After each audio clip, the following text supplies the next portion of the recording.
Getting your bust in Canton?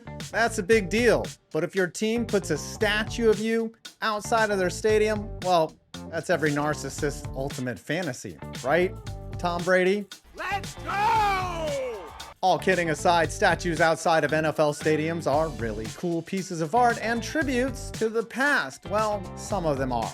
I'm going to break down each one and give you my honest thoughts. Critiquing every NFL stadium statue is coming up right after this.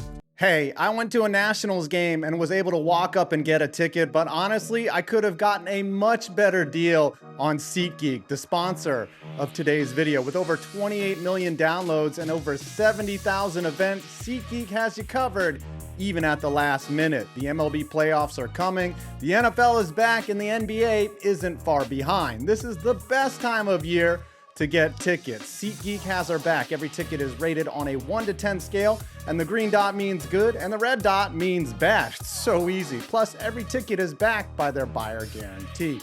Don't risk it. Get a ticket even at the last minute and use my code FPV10 to get 10% off your next set of tickets at SeatGeek. Again, that's 10% off any tickets with promo code FPV10. And if you click the link on the description and download the app, you can have the code automatically applied for later. SeatGeek! Before we get to it, please subscribe, as my entire self-worth is determined by whether you like me or not. Plus, it's free. Also, for this list, these are limited to human beings only.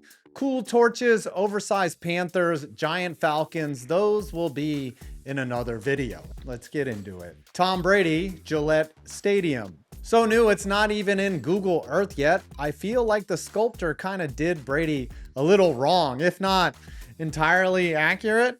Unveiled on August 25th, 2025, the 17-foot tall statue weighs over 6 tons, which is slightly less than your mom. Got him! The only thing I don't like is the shoulder pads don't actually look like they are to scale. It honestly looks like Brady is just wearing an XXL t-shirt. During the unveiling, Brady took the opportunity to cook his old teammates, calling them old. Usually they don't build statues until you're really old, like Vrabel and Brewski. What a knee slapper, let me tell you. I'd say overall, the artist Jeff Bucacchio did a great job. It clearly looks like Tom Brady, which you would think is a low bar. Ralph Wilson, Highmark Stadium. This one is really unusual, not for how it looks, as it's a statue of former Bills owner Ralph Wilson, but for how long it took to be put up and where it was placed. 1 year after his passing, it was announced that a statue would be erected, giggity. This was in 2015. It took until 2022 for it to be unveiled, and it's way far outside of the stadium in an area called Founders Plaza. This could be due to the fact that the new stadium is being built across the parking lot from the old one. However, in Google Earth, it looks like it's already being torn up and that the statue is gone. They'll probably put it somewhere new but bizarre. Good old taxpayer dollar efficiency. Vince Lombardi and Curly Lambeau, Lambeau Field. Outside of the entrance to the atrium at Lambeau Field are two statues near and dear to every cheesehead's heart. On the left, you have NFL legend Vince Lombardi wearing a trench coat and his signature fedora. On the right, you have Curly Lambeau rocking a sweatsuit and pointing to his boy Vince. I like how artist Jack Schultz exaggerated the figures, but not to a comical degree. These probably look amazing at ground level. There's also a Lambeau Leap statue at the stadium. Tom Benson outside of the Superdome. This one is pretty basic. Unveiled in 2014, we have former Saints owner Tom Benson hoisting the Lombardi like he won it on the field. Okay, owners do matter. I'm just joking. Cowboys fans should know what I'm talking about. Giants fans also know what I'm talking about. It's a nice representation of Mr. Benson, who made his fortune selling used cars. There is another statue at the Superdome on this list that is far more interesting, and that one's coming up later. Art Rooney Sr., Acrisure Stadium. Located in a park near the southeast entrance of Acrisure Stadium is a statue of Art Rooney Sr., ready to posthumously lead this team to 9-8 Super Bowl. This one is cool because it's the only one on the list where the subject is seated and smoking a fat stogie. The statue was sculpted in 1990 and was originally installed at Three Rivers Stadium. I think it's great and is appropriately understated.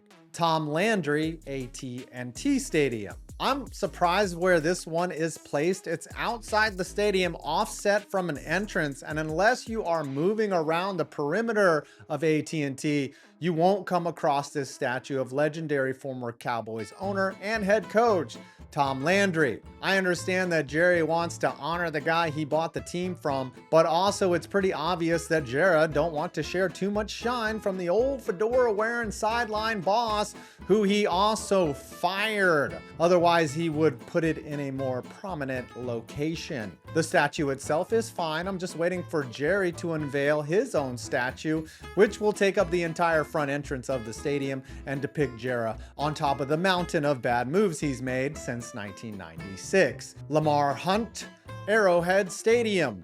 In front of the east entrance to Arrowhead Stadium is legendary owner Lamar Hunt. The statue was unveiled in 2010 and features the Texas businessman in his work attire, arms folded, ready to handle business. Around the four-sided base is a dedication to his vision and status as a trailblazer for the NFL, which he absolutely was. And if anyone deserves a statue, it's Hunt, who pushed for the merger of the NFL and AFL and helped shape the league to what it is today. Sam Mills and Mike McCormack, Bank of America Stadium. This is one of the more interesting statues. On one side, you have Hall of Famer Sam Mills, who played for the Panthers for only 3 years. And on the other side, you have Mike McCormack, who was their GM for only 5 years. Both were members of the Panthers' inaugural season, which I guess is statue worthy. The sculptures were unveiled in 2014. I like both of them. Mills is in a full uniform and McCormack holding a football. I wonder if new owner David Tepper will build a monument to all the draft picks he gave away to reach for Bryce Young.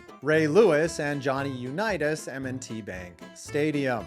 Placed in the middle of Ravens Walk on the northeast side of M&T Bank are statues of Ray Lewis and Johnny Unitas. I'm noticing a lot of these are placed on the northeast side of stadium so that they aren't in the shade when the sun is setting. Yeah, that makes sense. Johnny U's statue was installed in 2002, a month after his death, and Ray Lewis' statue was added in 2014, 13 years after he stabbed some dude in the street. It was self-defense. Relax. He didn't murder anybody. Lewis is depicted in a do-rag doing his famous squirrel dance. Is that what that's called?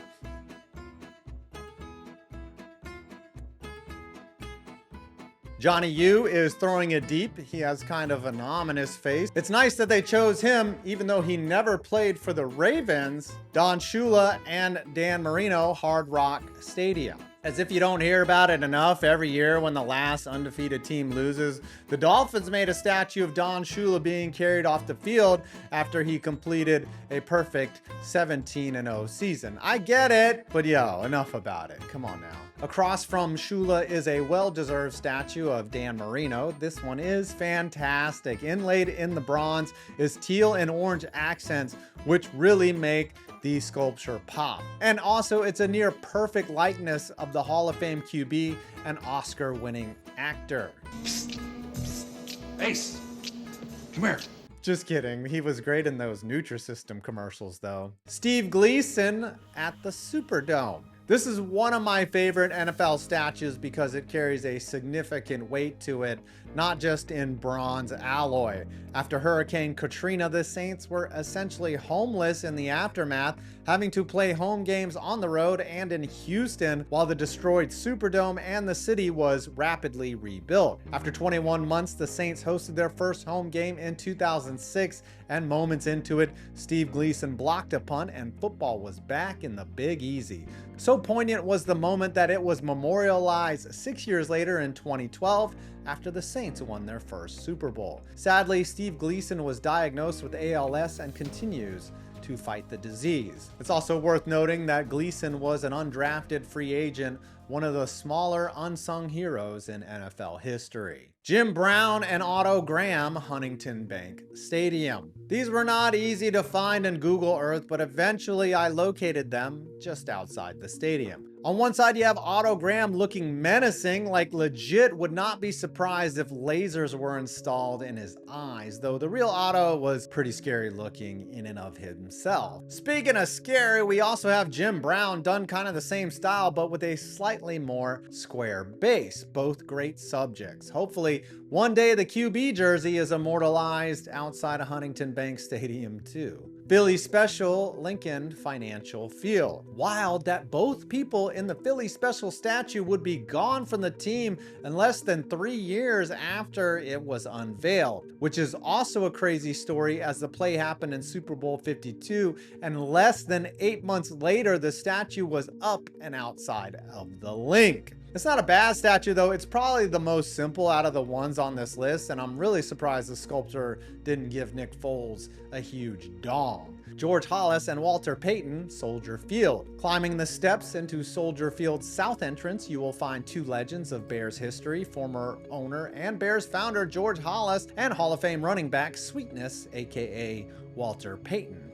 Hollis is wearing a suit and a fedora pointing to his grandkids, asking them what the hell they are doing to his beloved franchise. Also, George Hollis is the only owner of a current franchise that also played for his team, so they could have put him in a uniform if they wanted to. Peyton looks like he just scored a touchdown and is about to put the ball down. I like this one. It's classy, just like Walter Payton was. Both statues were installed in 2019. Peyton Manning, Lucas Oil Stadium. Outside of Lucas Oil Stadium is Peyton Manning, the statue being 9 feet tall, and it was installed in 2017. Manning specifically asked that he be wearing a helmet in order to save the artist money on having to order 2 extra metric tons of bronze to sculpt his forehead. I like the statue a lot. The polished areas really pop against the bronze, and Manning's face is kind of weird, but it's an effective likeness. It also shows his actual speed in the pocket. Barry Sanders, Ford Field. Now this one was oddly tucked away in a secluded area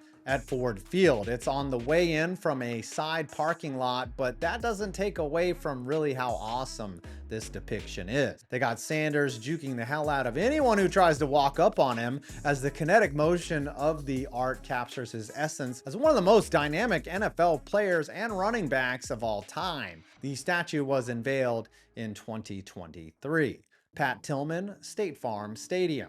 Both a memorial and a statue. This was dedicated in 2006 to former Arizona Cardinal Pat Tilman, who turned down a multi-million-dollar contract extension to enlist in the U.S. Army. Tilman was killed in action in 2004. The statue depicts a helmetless Tilman running with his mouth agape, presumably to take the field like a true warrior. On special occasions, the statue is adorned with roses both behind him on the concrete wall and in his hand, which is holding his mouth guard. The plaza in the surrounding area is also named after Tilman. Before we get to our last statue on this list, 2 dishonorable mentions. Jerry Richardson, who had his statue removed because he liked commenting on women's asses in their jeans, and Sean Taylor's statue also removed, which was one of the weakest efforts ever by, you know, that jackass Dan Snyder. Dude was so cheap, he didn't even give Sean Taylor an actual body.